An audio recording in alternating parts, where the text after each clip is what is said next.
now on, gusto kong magkalapit tayo sa isa't isa. Kailangan pa palang mabugbog ni Kuya para lang ma-realize niya yan. I know that you care about us. Pag fully recovered ka na, magta-travel tayo lahat. One big happy family. Pinahiya niya ako. Tingin niyo sinadya yun? Of course that was intentional. Si Susie ang may kaman. Ipunin mo lahat ng patay na ipis na makikita niyo. Then give it to me. May the best bitch win. Si Maggie nga ito. She's alive. Pinapahanap ko na yung mga tao nag-rescue kay Maggie. So only a matter of time malalaman natin kung ano yung totoo. Nagkaroon ng ipis ang loob ng bag ko. Sunugin mo na yan. Dahil ganun ang ginagawa ko sa mga ayaw ko. Dinidispatch ako. Tama yung sinabi ni Nina. Makasarili sila. Hindi mo lang po nila inisip yung mararamdaman ko. Andito kami ng lolo sernan mo. Hindi ka namin iiwan. Kawawa naman pala si Ana, no? Sabi ko na nga ba, hindi naman totoong mabait yung naidang yun. Para iwanan niya yung anak niya. Nay, di ba ginawa niyo na rin sa akin yun? Kung hindi pa kayo binugbog ni Kadyo, hindi pa kayo babalik sa akin. Sorry naman. Nagkakamali naman ni tao lang. Pero hindi ba? Nagsisi na ako dun. Pangako ko, hindi na kita iiwan. Promise yan, Nay, ah. Promise ko yun. Baka nga mainis ka pa sa akin dahil hindi kita lulubayan. Masyado ako magiging makulit. Buntot lang ako ng buntot sa'yo. Kasi, loves kita.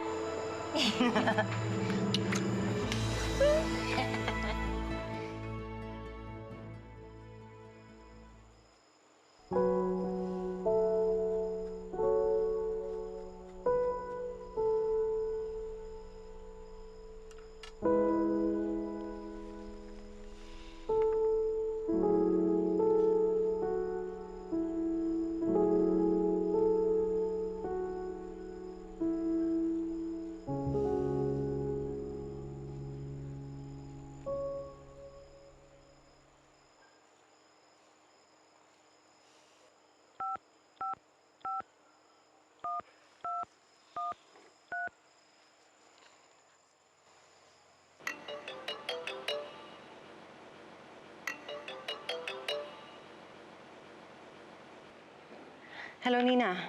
Hello, Ma. Can we talk? No, not right now. I'm busy. Pero busy ka na nang pumunta ako dyan, di ba? Hindi mo nga ako pinansin eh. Tapos hindi ba rin ako tinawagan pagkatapos mo umalis? Pero Nina naman, ang dami kong inaasikaso, ang dami kong iniisip. Ikaw pa ba uunahin ko?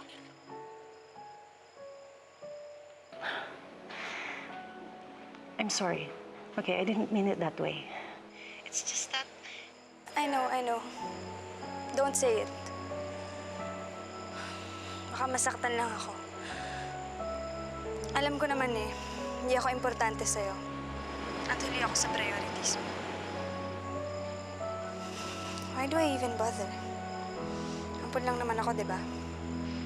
Goodbye.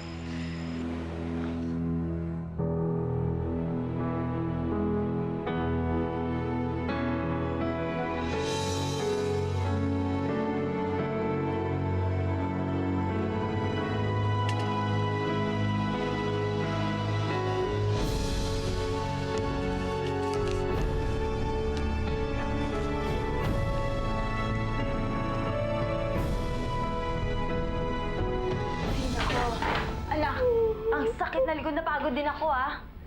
Kapag ikaw yumaman at nagkaroon tayo ng bahay, huwag ganito kalaki. Kawawa ang balakang ko. Huwag kang mag-alala, Nay. Pag nakatapos ako sa pag-aaral at nakahanap ako ng maayos na trabaho, bibili ako ng cute na bahay. Cute lang, para bagay lang sa kakyutan nating dalawa. Tama! Pero ngayon, patulog muna tayo. Tulog-tulog din, anak, pag may time. Ang sakit ng balakang ko. Tulog na. Ay, sakit ng likod ko, nak. Nako, tulog na. May nakakalimutan ka. Love you, Nay. Love you, nak. How's your bonding with your lola? Ayun, nag-effort naman sila lola. Feeling ko nagigilty lang sila sa nangyari kay Kuya. Kung hindi ko pa sila sinumbatan, hindi sila mag-e-effort. I know, right? Pero at least ngayon, nag-e-effort na sila. Ikaw, Mami, di ba meron kang presentation earlier? How was it? Nako. It was a disaster. May nag-sabotage ng presentation ko. Really? Kilala mo ba kung sinong gumawa? Oo. At nagantihan ko na sila. Dasal-dasal din. Ako, sakit na likod ko, nak. Grabe.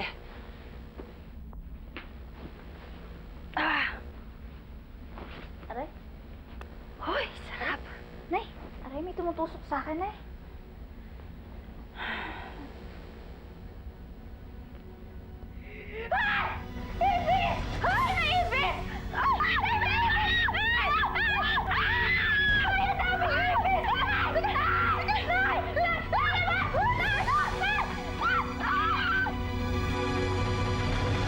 Paano mapupuno ng ipis yung kwarto nyo?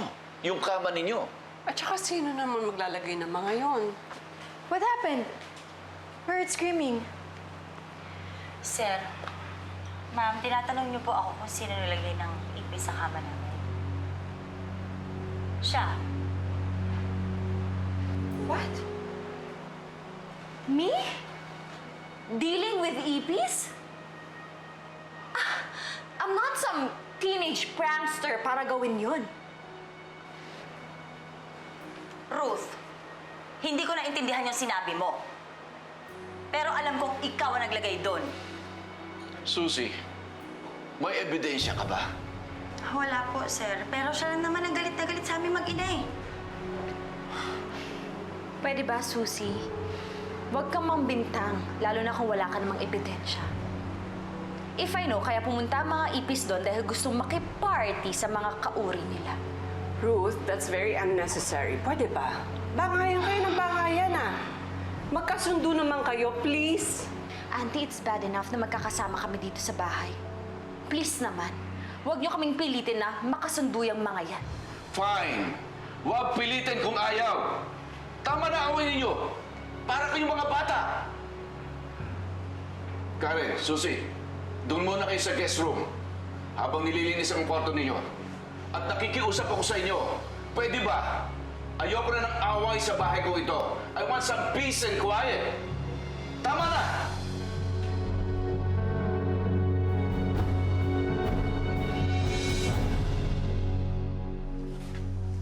Ay, dyan na lang po pakilagay. Opo, ma'am. Kami na, salamat ho. Opo, ma'am. Karen. Siya talaga gumawa nun. Na hindi niya magagawa yun. Mukhang hindi naman kaya humawak ng ipis si Ma'am Ruth eh. Anong hindi? Mukha lang mamahalin yan, pero inuud at bulok ang loob nun. Yung mga demonyong ganyan, sanay yan sa mga insekto. Si Ruth, nako, sanay sa ipis yan. I want you to know that if you hit me, I hit back harder. Sa susunod, hindi lang patay na ibis sa makikita niyo sa kama ninyo. Huwag mo akong susubukan, Susie. Dahil sasabayan kita at sasaktan kita. At hindi ka mananalo sa akin. Not you. And not you.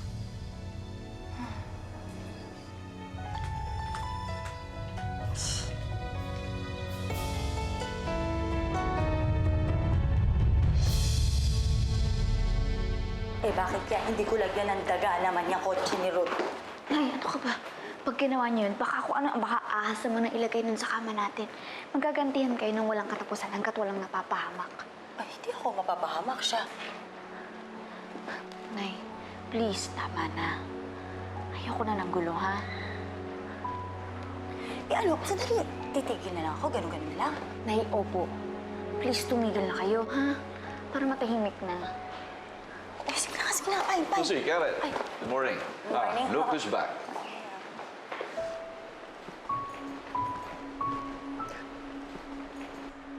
Aldrin, I think you should get some more rest. No, Lola. Ako akong papapiliin. Pwede na ako pumasok na yun eh. Iba ka talaga, Aldrin. I admire your diligence. Eh, kanino pa po ba ako magmamana kundi sa inyo? Aldrin, tingin mo naman si Karen.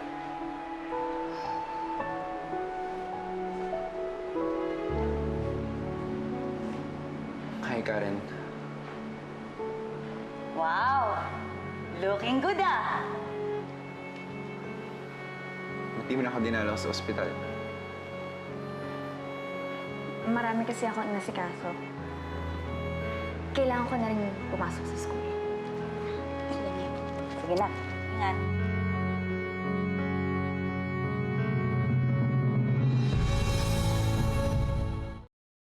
I'm glad Aldrin is all right.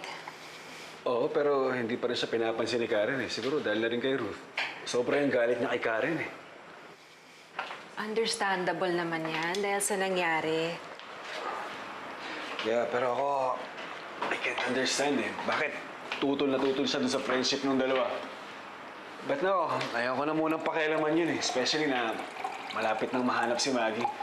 Alam mo, sabi ni Leia, nakita niya yung nurse na nag-alaga kay Maggie after being rescued. Sana nga, totoo na to this time. Sana makita na natin si Maggie. Daisy, di ba ikaw nagsabi sa akin nun? Hindi tayo dapat tumigil umasa at saka maniwala. Huh? Ami, nakita mo po yung paper ko. Oh, hi, Tito Abel. Hi, Vix. Tito, kamusta na po si Ana? Kasi the last time nagkita kami, nagkasakit siya. Tapos hindi rin kami nagkakasalubong sa school. Okay lang po ba siya? Talaga? Eh, hindi ko alam na nagkasakit siya. Basta ang narinig ko, parang hindi siya okay. Bakit po? Kasi sabi, may problema daw siya. Iniwan daw siya ng nanay niya.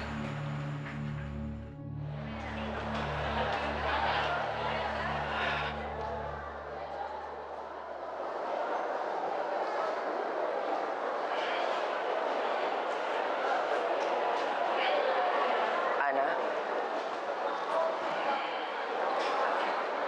Kamusta ka? Nagkita kami ni Tito Abel kanina sa bahay. Nabanggit ka sa akin yung tungkol sa nanay mo na dito kayo okay. Ayos ka lang ba?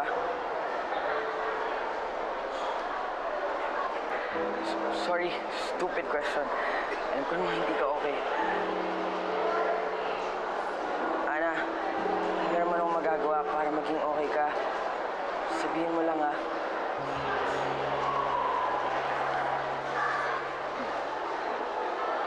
Mabait ka, Briggs. Pero salamat na lang.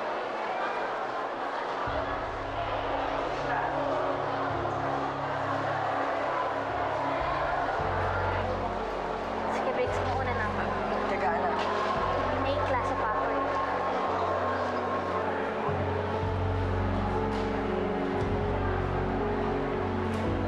Good girl.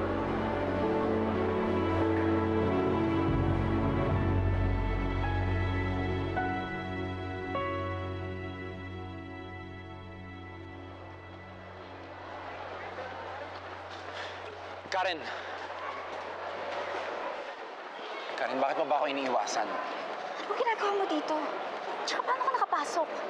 Dito ako nag-high school. Kilala ako dito. Karen, sagutin mo yung tanong ko, bakit mo ako iniiwasan? Aldrin, dahil yun ang tama. Napahama ka ng dahil sa akin. BI ako. Kaya yun. Sige na. Did my mom put you up to this? Siya ba ang may sabing iwasan mo ko? Oo. Ano naman? Tama siya. Kung hindi sana kita pinilit magpunta sa pere, hindi ka sana nasaktan. Karen, aksidente ang nangyari. If not for that, perfect naman ang lahat eh. Actually, before that night, hindi ko alam kung kailan ako naging masaya, kung kailan ako huling tumawa. Aldrin, ganyan din ang katwiran ng mga adik. Porket masaya, porket masarap, akala nila tama na. Pero Aldrin, hindi naman lahat ng masaya at masarap tama. Seriously? You're comparing our situation sa kanila? Karen, di naman maling magkaibigan tayo eh. Ano hindi? Tingnan mo nga, oh. Nasaktan ka na. Kahit ako ayoko rin masaktan. At lalong ayoko ng gulo. Nag-aaway na yung mga nanay natin. Kaya sige na. Baka mamaya meron pa mag-report kay Ma'am Ruth na makita tayo dito eh. Sige na. Karen! Karen!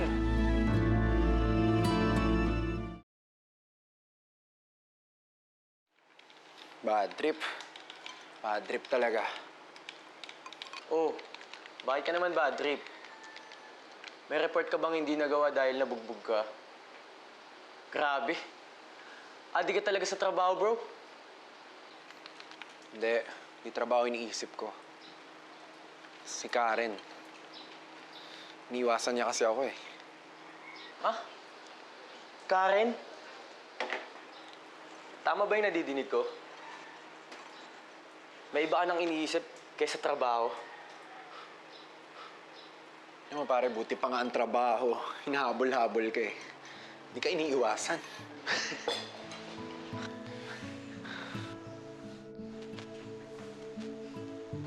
Oh, ba't ka natatawa? Wala, saya lang bro kasi hindi ka pala robot. Puro trabaho lang iniisip.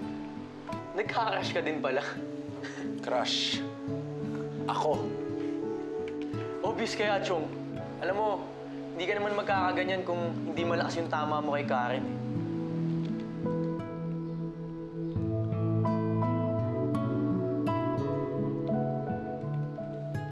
Kung ano may nararamdaman ko sa kanya, bali wala na lang yun.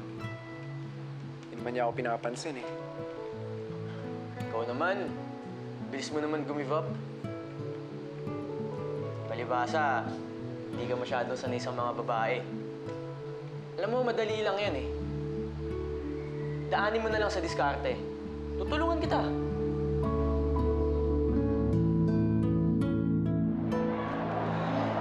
Mahirap. Mahirap. Mahirap talaga yan. Ang luma ng English dyan eh. Pero maganda yung kwento niyan. Teka, bakit mo pa binabasa yan? Di ba next year pa yan? Sira. Hindi naman itong libro yung tinutukoy ko eh. Yung sa amin ni Aldrin. Kailangan kong umiwas sa kanila. And it hurts, you know. Hayaan mo na, Karen. Ganun talaga. Minsan, kailangan mong iwasan yung mga taong gusto mo para makaiwas ka sa gulo.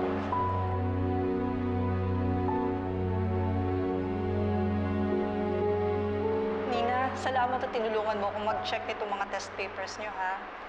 Okay lang po, wala naman akong gagawin. Ma'am, Oh, Brian. ma'am, ito po yung project ko. Ah, okay. Sa susunod, wag nang late, ha? Sige po. Student ka dito? Ah, oo, Nina. Si Brian ang isa sa pinakamagaling ko estudyante sa night school program ng school natin. Hindi ko alam na magkaibigan pala kayo. Ma'am, magkakilala lang po kami. Hindi po kami magkaibigan. Alam niyo naman po, nakakaya sa isang estudyante na pumansin sa janitor na katulad ko. Ano po, una na po ako, mamaya na lang po. Oh, sige. Sige po.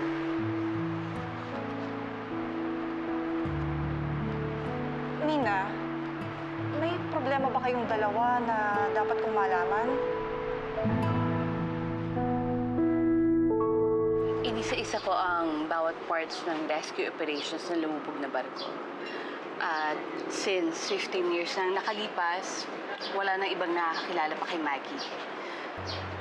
Except one. Ito yung nurse na imimit natin ngayon. Ito na pala siya eh. Anita.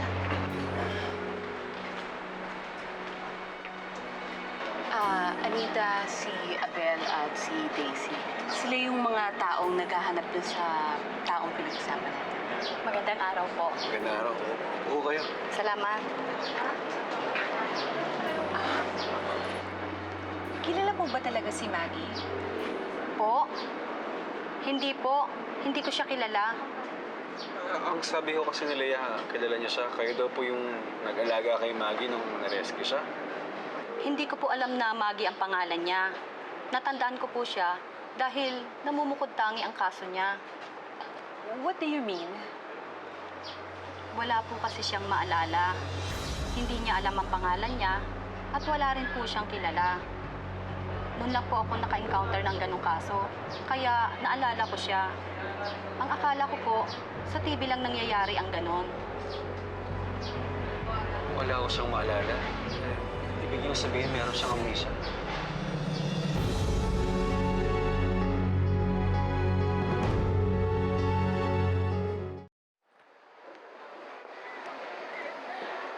Wow!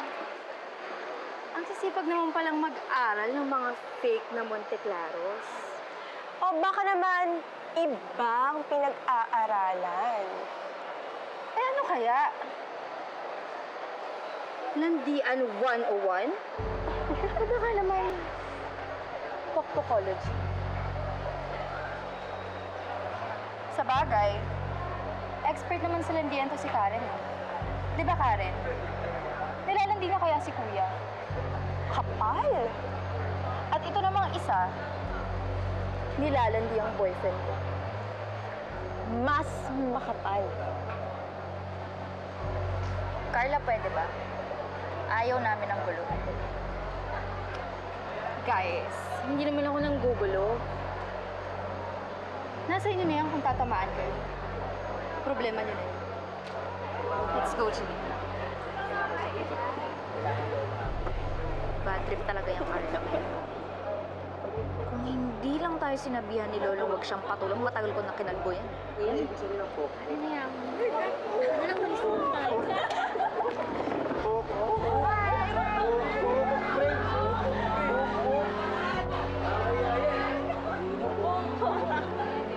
Bakit ba nila tayo niloloko? Ana. Nakasulat sa likod mo. Teka, ako ba meron? Meron ka rin.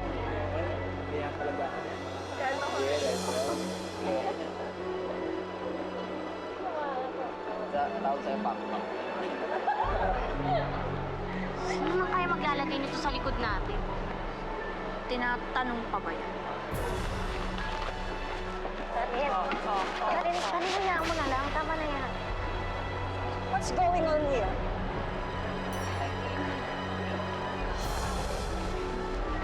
Sino may gawa nito? Tell me! Ma'am! Si Carla Barredo po! I-report ko to sa lolo mo.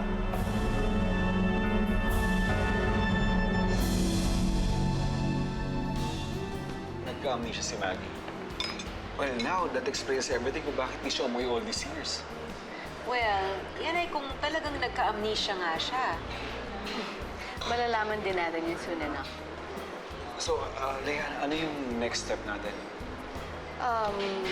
Iisa-isayin ko na lang yung mga survivors.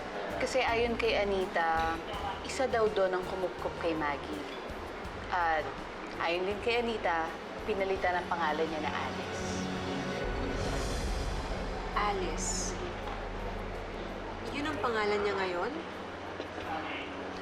Oo, pwede. Pero sa 15 years, maraming pwedeng nagbago, di ba?